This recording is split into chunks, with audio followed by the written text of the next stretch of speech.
Want to know the kind of skills that you need outside of instructional design to be successful? Well, in this video, I'm going to break down all the soft skills that you need in order to be successful in instructional design.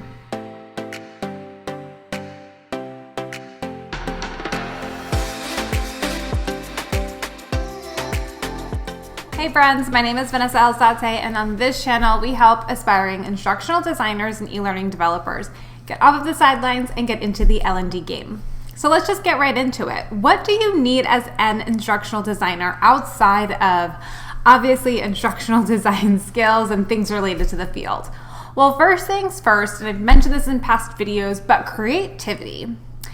And I don't just mean look and feel of an e-learning module or how to reimagine the classroom or how to reimagine content and things like that. I literally mean being creative, and sometimes that means creativity with how you approach a stakeholder or how you're going to approach a subject matter expert. They are going to give you so many challenges throughout your career. You're going to work with so many subject matter experts, project sponsors, that it gets really hard to manage and maintain. And there's not really a one-size-fits-all solution that works with all subject matter experts. So for example, sometimes you just have to really kind of like stroke their ego a little bit in order to get them on your side and really, set them up as the expert, and they're doing you this huge favor, which they are, but at the same time, you're doing your job in your own favor for them, but that's a separate video for a different day. But yeah, so you definitely want to make sure that you have creativity on your side.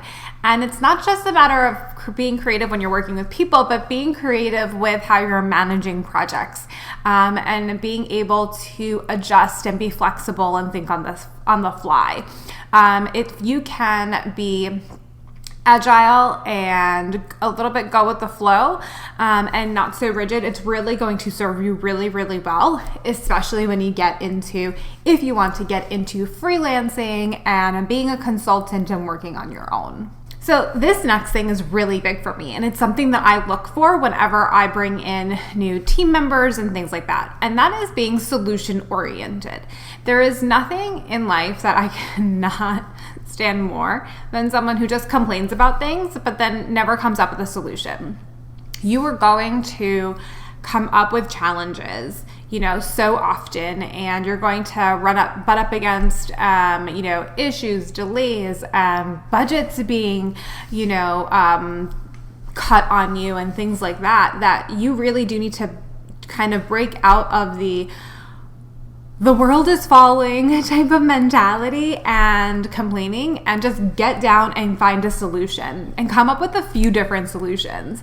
And being able to go to a customer or to go to your boss and say, here are 3 options given what we're dealing with right now, and which one do you are you on board with, or bringing it to a team meeting and letting the team decide which of the 3 is the best solution. So often you are going to have to always be coming up with new solutions, taking from past experiences and bringing it into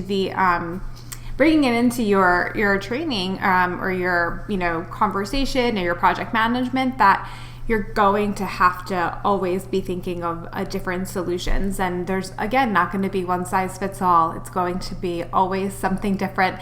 As my godmother says, always something to dry your liver in this industry. And I think that if you can come at it from a solution-oriented mindset, then you'll be golden. So the next skill, patience. Patience, patience, patience. Friends, this one is the hardest one for me to practice. I'll be real with you. I'm an Aries. We are naturally the most impatient sign, and I'm always waiting for the next thing. And I think actually this whole year, I've just grown even more impatient. Maybe it's getting into my old age. I don't know. But honestly, patience is the name of the game as an instructional designer, especially when you're a freelancer or a contractor. So often, training is the last piece of the puzzle, or you're dealing with so many other things in the business, things that you're not privy to necessarily, but affect you, that you do have to practice patience. So for example, I was putting together a project plan, a really great, blueprint for one of our clients, and we were putting everything together, and then we jumped on a call and they said, well, we don't even know if we're going to go with that product anymore. It might not fit necessarily in our brand. I about hit the floor and crumbled when they told me that at first. Because that was just really, we put so much love and effort into this blueprint and getting the content right and really thinking outside of the box when it comes to how we were approaching, these social learning communities, and really creating modules where people are going to be able to connect, but also learn, when they're in their sessions in their virtual classroom. And I had to take a step back and really exercise my patience, and we're just now meeting, I think tomorrow, about what the next step is for that project. But that really threw off our sales projections for the month of October. And it took me a minute to kind of recover from that, but I had to exercise some patience and just understand that they need to figure their things out. And I cannot push myself or push learning and development and push the importance of this project for them. They need to figure it out. They need to do all the things on their end so that they feel ready to do learning and development. And it is through consulting, conversation that we've chipped away and been able to really have conversation about the importance of it and having a seat at the table earlier. But not every organization is going to be there. So know that with learning and development, so often you are going to feel like the last person invited to the party, right? And you're going to feel like it's always last minute rush. They do all these things, but they never bring us in until they finally realize, okay, we're ready for training. But that's not how it should work, right? If you can just be patient and do little things here and there to start to elevate and know who you should talk to and the right ears and the right decision makers that can really help create change, you will see changes eventually. It's just kind of a slow game, right? And you have to just exercise a little bit of patience and be strategic and creative with who you're, I hate using this term aligning because it reminds me of the show Survivor, but who you're aligning with, and aligning and having these conversations with. If you pick the right stakeholders, whether it's at your client or within your own internal organization, you can bump up your seat at the table, but it's going to be a longer game. So really exercising that patience and just understanding that delays happen and project timelines get moved so often. The project is going to happen and other things come up, and things just get swapped around. Being collaborative is so critical as an instructional designer. You are working with so many different departments and people, and that's partly what I love about being an instructional designer.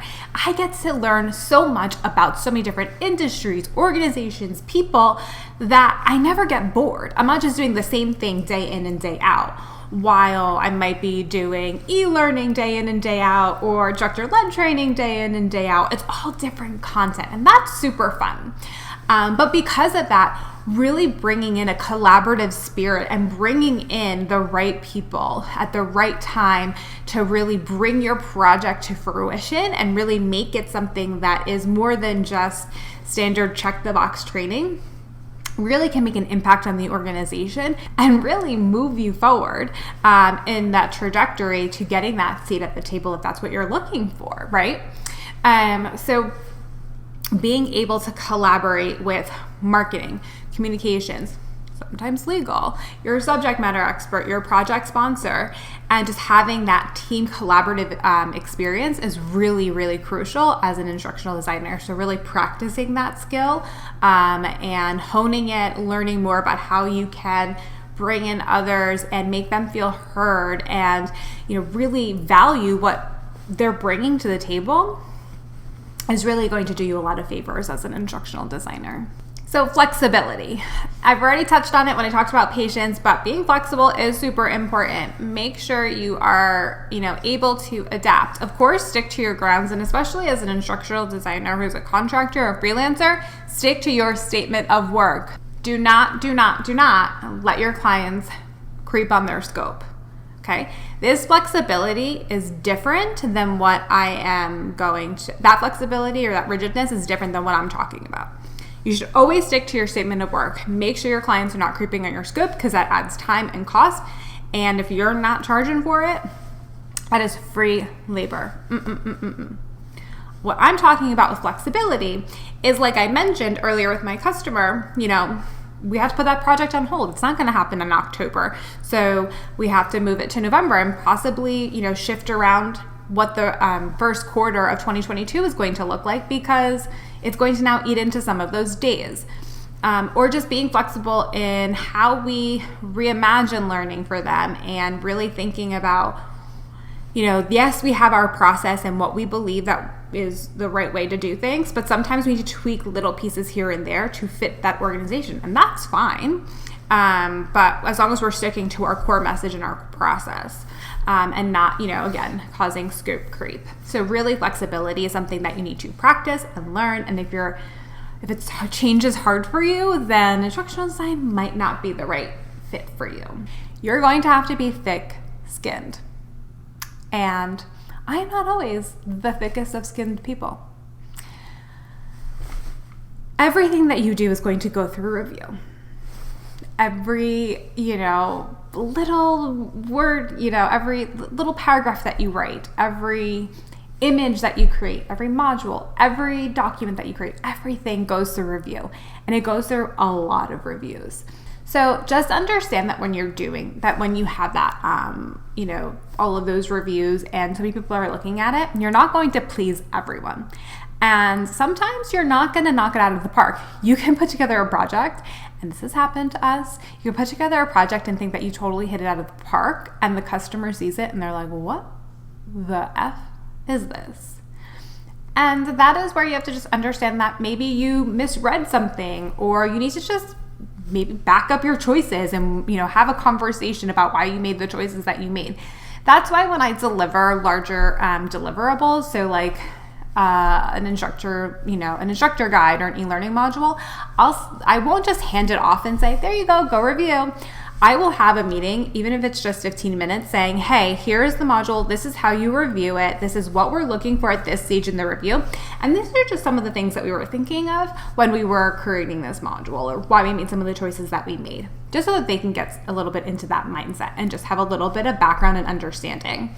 I will say with that customer that I really didn't, at first we didn't hit it out of the park. When we met the second time, when they had the full document and they really dove into everything and we were able to explain more of our choices, they were like, yep, this all sounds, now I can see what you were thinking. I did not read that at first. So just having some of that thick skin, and know that you're never going to please everyone. And so with that, this is probably my favorite soft skill for instructional designers, but you need the ability to read the room. Like, seriously, learn to read the room. Sometimes we want to be so right and really share so much about instructional design, and we should do this because, this is the right way. This is how adults learn. And sometimes you should just stop, take a step back, and maybe understand that this is not going to be that type of conversation or the right place for that type of conversation. So let me just read what's going on. Or sometimes I read the room when people are duking or customers are duking it out kind of in front of me, but really nicely. I'm reading that there is something else going on behind the scenes. Maybe two people are clashing or they're just having a bad day, that it's just, this is not the right time to continue on with our conversation, or we're not really going to progress, or it's whatever is going on behind the scenes between these two stakeholders is now affecting my deliverable. So how can I, navigate that? So really reading the room and understanding what's happening. And some of those politics and those, kind of behind the scene interpersonal conflict and having those interpersonal skills really does help you and really does go a long way. And often when I've seen some of those things, you'll usually notice that after the meeting, you'll get some sort of email or maybe a hallway conversation, virtual hallway, or, some sort of phone call after the fact, usually saying, hey, just FYI, this is what we've got going on, or, this is what we're seeing. And this is why we kind of acted in that way. So know that if you can read the room, it'll really help you go a long way, because it'll help you approach whatever it is that you're trying to approach with your customer or with your stakeholder in the right way at that time. You don't want to be the bull in the china shop and really just like dive in there all the time. Really understand how you need to come in order to achieve your goals. And then the last thing that I think is really good for all instructional designers is empathy, which kind of goes along with what I've just been talking about. Is really practicing empathy really does help you go a long way by being able to put yourself in the customer's shoes, in the stakeholder's shoes, in the learner's shoes. It really does help you create better solutions and really does help you with your overall business, social skills when it comes to working with others and with other instructional designers. So if you can do things to really practice empathy, I really do believe that it will take you a little bit farther. And last 3 bonus tips that are good for all freelance instructional designers, even though I think it is good for everyone, is having an entrepreneur spirit, having some hustle, and being a little bit salesy. And the reason that I kind of just lump them all together is they're pretty similar, but as a freelancer, you're going out hunting for your work. You're fishing for it. You're trying to build referrals. You're trying to build relationships and build your network in order to keep continuing on in your career. So you have to have a little bit of that hustle, and really just continue pushing, driving, and, be a salesperson sometimes. People don't love to do that, and I get it because I hate sales, but I want you to understand that there's different ways to sell. And it's not always like a car salesman, let's say. You can sell and be genuine, empathetic, and not at all, in your face and annoying. And you can really achieve what you were looking for, more sales, more clients in your pipeline and things like that. And again, just having that entrepreneur hustle spirit, if you stop when your plate is full with projects, once that plate is empty and you've eaten all that food, where are you going to go eat now? Where are you going to find jobs? That's why you have to have that continuing entrepreneur spirit, going out to where your customers are, finding where they are, talking to them, posting on social media, really making a name for yourself so that you keep filling up that pipeline so you never go hungry.